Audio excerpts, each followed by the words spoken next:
Good morning. I'm Daniel Dalp, and this is For Your Sunday Morning Drive, the short podcast to help put you in a Colossians 3:2 mindset and get your mind ready for worship on those hectic Sunday mornings. We are brought to you in partnership with the Ministry League network of podcasts. If you are looking for some great resources for your spiritual growth, I encourage you to check out ministryleague.com as well as their app, and give all the rest of the podcast on the network a listen. I recorded this episode on August 31st, and those of you who are close with my family know that very same night, in fact, right after I finished recording this episode, we rushed my 2-year-old son Dorian to the ER, and later that morning to a children's hospital in Louisville, Kentucky, due to some breathing issues. Well, I'm happy to report that he's doing fine.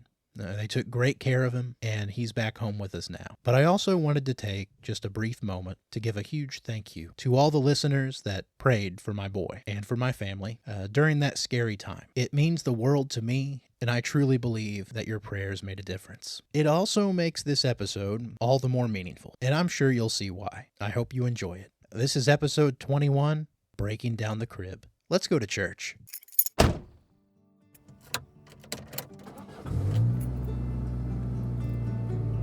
Are we there yet?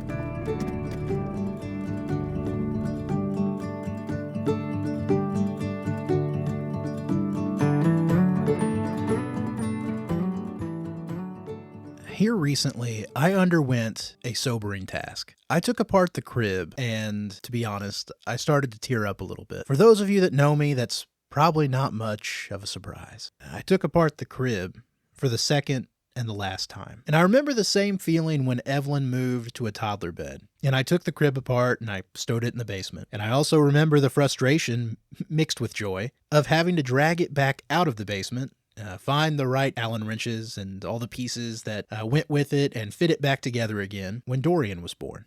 And now it's taken apart again, never to be reassembled.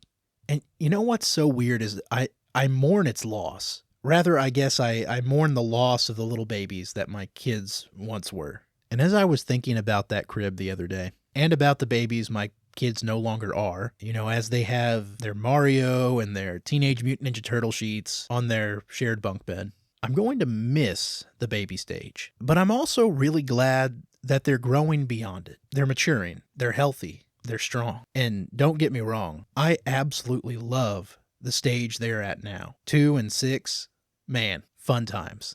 Dorian is a riot, and Evelyn is starting to show some of my, can we call it wit? Yeah, let's call it that.